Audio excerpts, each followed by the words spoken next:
Day marker, the Fantastic Four review, guys. Get right to it. Fantastic Four first steps. Let's go.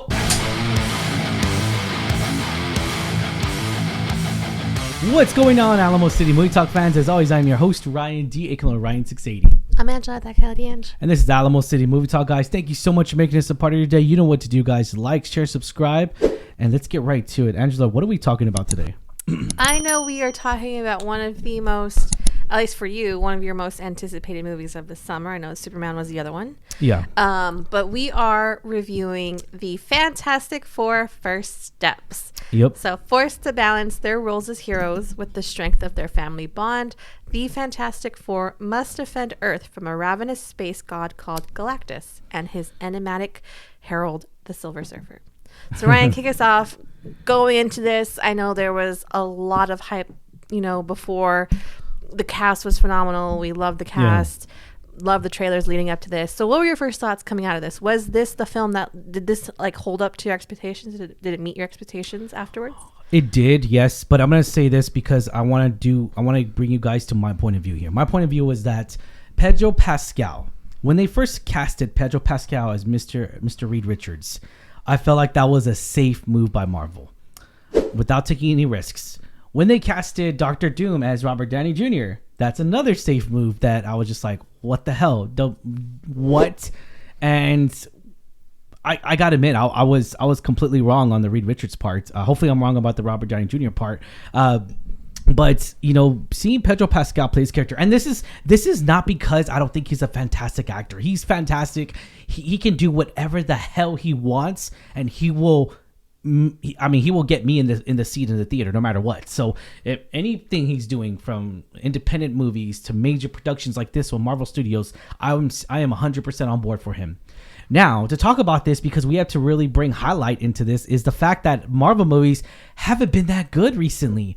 And they've been kind of lacking that story arc and lacking that emotional grasp that we've all come to know and we all come to love, the Marvel formula, if you will. And it's really had a stinker around their TV series, because their TV series hasn't been good in the past. Even Captain America that came out earlier this year, we thought it was okay. I enjoyed it. A redeeming one was Thunderbolts also. Yes, Thunderbolts, which showed a more emotional grasp on things that Marvel can be serious at times. Oh, so good. It was. But to get us back to the golden age of Marvel movies, I feel like this is the next step further. I feel like that this movie... First step? No, the one of the first steps. I feel like the first step was Thunderbolts. And then this is the next step, the second step over, to make this a more Marvel golden age where we expect something out of it. It's getting back to, like you say, the formula. And I like it. Yeah. And moviegoers, they don't want the same, this is a bad guy, this is what we're up against. I feel like that we've seen that so many times out of the 30, I don't know how many Marvel movies they are, but Angela, I don't know if you could look that up or anything, but how many Marvel movies they are. But it's just, out of all the Marvel movies we've had almost the same premise, if you will. And it's like, this is the bad guy. We got to go after him. We got to stop him. And then boom, we stop him at the end. But at the same time, though, the way that we've been at the timing of it all is that moviegoers, audiences, critics, we expect more out of these Marvel movies. Same thing with Superman, but what was it? You're not far off. It's 37. 37, including this new one. Okay, so this is the 37th Marvel movie of the cinematic universe, and I gotta say, going back to Fantastic Four First Steps, going back to this solo movie, man, I never thought they could get it right, and they did get it right. Comparing it from the last movie, which was very horrible, and honestly, it was horrific, watching that movie with Michael B. Jordan, Miles Teller, and it had a good cast. It did. It's just a story. Like, again, we go back to like, what the hell were they thinking? Like, what? I get it, they were trying to do more serious, but it didn't. No. So going into this movie, we had expectations, right? We both did, and I did as well. and they were met very much so, and I really enjoyed this movie. My only pet peeve, again, because not a movie's perfect, it's such a great movie, it really is. Moviegoers are gonna enjoy this. I feel like Marvel fans are gonna be like, we're going back to where Marvels used to be an event and you used to talk about it amongst your friends, and then now it's like, I'm just gonna wait for streaming, or I'm just gonna be like, oh, it's a Marvel movie, I don't know if I'm gonna like it or not. So we come to that age of a point of our lives I never thought we could be like high and then drops dramatically throughout the years. And so, but we're back. I think we're going up. We're going back up. On the uptick. Yeah, going up the tier and everything. But enough of me ranting on. Angela, what did you think of this movie? Comparing it to the other Fantastic Four I movies? disagree. I really liked that Pedro was casted in here, along with Vanessa Kirby. I know we recently saw her in, I think, was it one of the Mission Impossible movies? Yes. And I know people were upset because Jessica Alba, because they were like, oh my God, this comparing her to Jessica Alba. But then we're like, I saw people tweeting like, Jessica who? After watching this. Like, I really liked her. I think she's a phenomenal actress. So to see her and Pedro, they had such great chemistry together on screen as as a pair, and I think that was wonderful. I mean, obviously Joseph Quinn, he's gotten more popular since Stranger Things. Ibas Mon Raybach, I think that's how you pronounce it.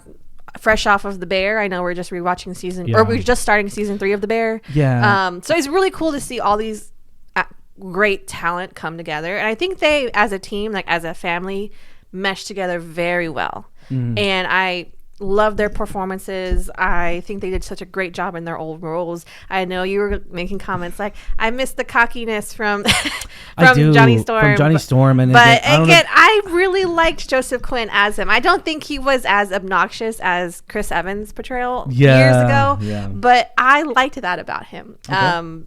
Again, I think it was a great story. It was cool to see Galactus. I think that they finally got Galactus right, because it was really cool looking, like that whole costume, the way he looked, design, the voice, whatever it was, the voicing of it too as well. He was fantastic in there. It was Ralph Ineson. Yes, man, he's great. I think he was perfect casting to play that role, to play that voice. Because he has to have oh, excuse me. Oh my God. I was trying to burp all at the same time.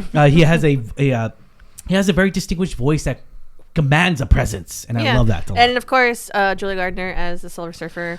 Yeah, my only pet peeve, going back to, so good thing you mentioned her, was Julie Gardner. Her character arc was very weak, I would say. She didn't get what I expected out of it. Only because we wanted to see more of her. And we saw more of that character, but it was the male version of her in the first two or Fantastic Four: Rise of the Silver Surfer. Which I gotta say though, I have to admit it, because before going into this review, those two movies, granted, people talk shit about them. They're a guilty pleasure of mine. They really are. I love those two movies. That cast, I mean, I really enjoyed those two films. I really enjoyed Rise of the Silver Surfer more, just because of the fact that Rise of the Silver Surfer got more character depth, and we got more of a connection with him, explaining a little bit more where he came from, per se. But again, it goes back to where Galactus was just ridiculous in that movie. But anyways, it just going into this movie, the serious tone out of here. We got an emotional arc that I haven't felt in a long time, since I would say since Infinity War, since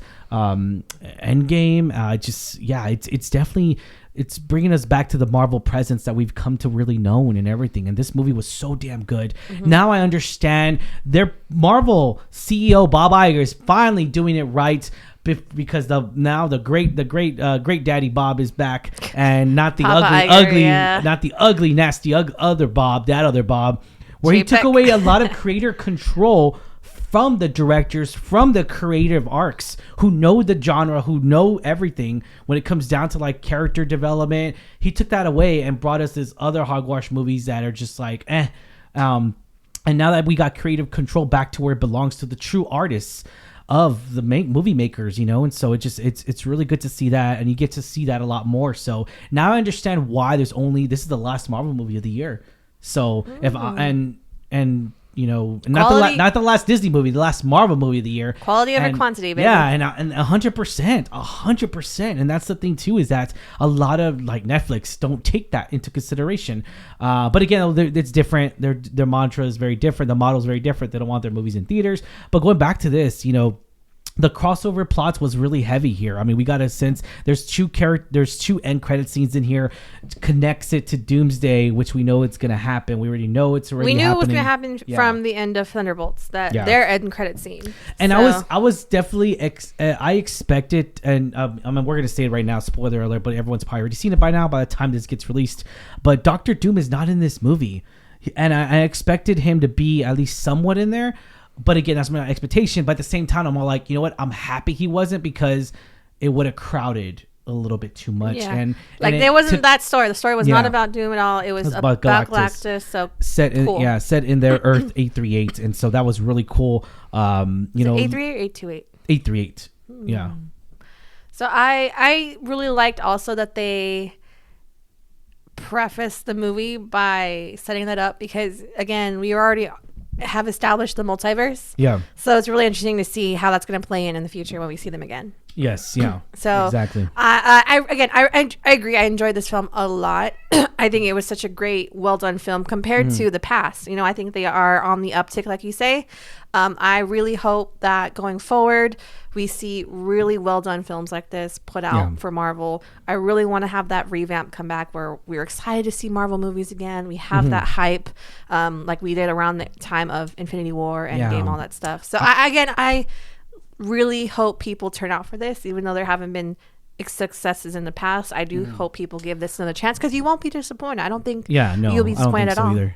And people are saying on the chat and what they've been said in the chat, like in the movie talk chats that I've seen, they're saying, you know, man, you know, it's Superman. It's honestly, to me, it's not Superman versus Fantastic Four. It's not. For me, it's superhero genre coming back to where we want. And whether you're a Marvel fan or a DC fan, I'm more a DC fan, I'm still going to go see these movies. I still want superhero genre to really exceed. I really do. I want it to exceed so much more. And for both movies to be successful, I'm 100% on board for that. I'm like, oh, I hope Fantastic Four doesn't do good. No, of course not. I hope both these movies make $1 billion. They probably won't, but I still would hope that. And I would agree that Vanessa Kirby is really, you know, the emotional core of it all. And her presence, when it has us caring about her and her son Franklin, and we get to see that a little bit more in this movie, and it just, her chemistry between her Pedro was really grand. It was really good. It didn't feel forced. It felt very natural. It felt very smooth. And you know, I wish we would have gotten a little bit her getting after. I mean, she was getting after Joseph Quinn's character a little bit. But it's because, not as much as because he is not as immature as Chris Evans' character, which I like. Again, he's still kind of like the playboy, the charismatic, what you will, really, but not like really playboy though. I mean, yes, but not like in your face, obnoxious about it. You know what I mean? Like, it's which is what I wanted, honestly. And I didn't want that. Not to, I mean, not to knock on Chris Evans' version of it, but it was just a little bit too much, like too obnoxious. Okay. And so again, I really liked. I get what you mean. Like you want to see more of the sibling banter. Yeah. If you will, but I did actually really like the relationship between was it Yvonne and Joseph? Yeah. Like the uncles. That bond was pretty really cool. Yeah, that bond was cool. You know, I would say this is a perfect standalone Marvel movie that really you don't need to see the other films. I would say, like, you really don't, because this is a standalone world. This doesn't happen in our Earth.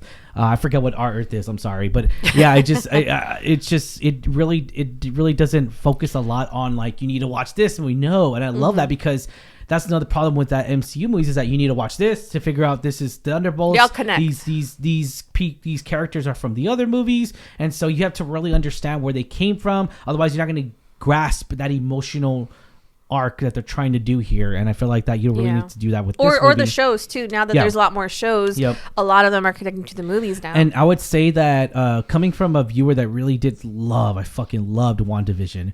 I love that series. I feel like that even with WandaVision, thinking about that series, you really did not need to see. You just need to know it's Wanda and what her powers are, and what Vision, what their powers are. to really grasp that their world, because she built a whole world, a whole town, if you will, with her magic. Yeah, and so crazy. you got to see that. That was really cool.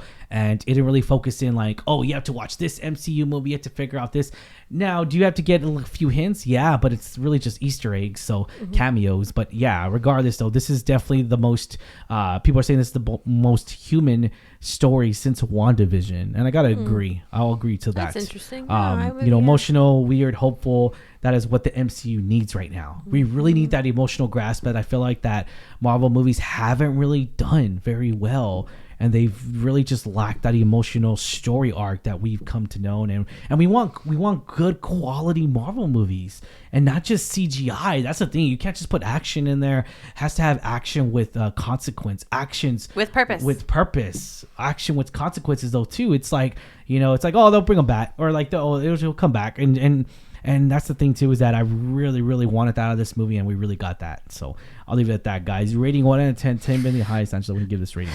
I really enjoyed this film so much that I would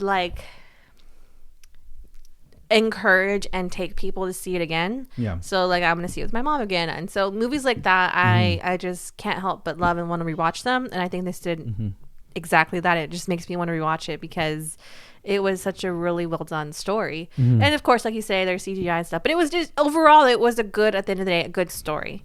And I really enjoyed that. I think a lot of people, if you're still a little iffy, I still would highly recommend giving it a shot. But as far as my ratings, I would give it a solid 8 because it was a really well done. Like I say, in terms of recent Marvel films, I haven't felt this way in a long time. Thunderbolts was also another really good one. That was such a good movie. It really was. So I hope that we continue to see films like this on the rise. I hope we get more successful projects like this. I really want like you say, the age of golden superhero movies to return. 100%. And I'm hoping this is the start. Yeah. Maybe? Oh no, it is. And so I'm gonna give it a solid 8 as well. I was thinking the same thing as with you, is that I really enjoyed this movie. And this is because I believe Superman was the official only DCU movie coming out this year. But we still got another movie less than a year away. Supergirl's gonna be the next one, and then we got in about a month away, or less than a month away, we got Peacemaker, which is part of the DCU, which James Gunn already said it's a month after Superman. So that's gonna be very interesting to see that. But yeah, I would leave it at 8 out of 10, guys. I really liked it. The unique aesthetic, the unique retro that they did in the 1960s style that they did. I really that was kind of like my major concern. I was like, how's it gonna work? But it worked perfectly. It really did. And I'm actually a lot happier that they did it that way, because I feel like that they were like, how are they gonna make it work in our current time? Because it just wouldn't make sense. I'm glad they did it on a different Earth, because it still wouldn't make sense. Where were they at this whole time? And it was almost like a different time period. I think it was in the 60s or something. No, 60s, but it's another Earth. It's another no. But it was another time and Earth. Yeah. So I really like that too. Again, a lot of thought went into this project, and I really appreciate it. I think it's going to pay off in the long run. And Galactus was terrifying. He was good. He was so cool. Yeah, he was really good. It's just more grounded, compelling characters, and I love that. We got that a lot of Vanessa Kirby. Like, she killed it. Of course, Pedro as well, but I feel like Vanessa Kirby is really a standout role in this movie. Sure, 100%. Hell have no fury when we try to take a child away from her mother. I'll leave it at that. But all right, guys, like, share, subscribe. Question is for you guys: what did y'all think of Fantastic Four: The First Steps? Let us know in comments down below. As always, I'm your host, Ryan D. Ryan 680. I'm Angela, that Cality, and this is Alamo City Movie Talk, guys. See you at the movies. Latest.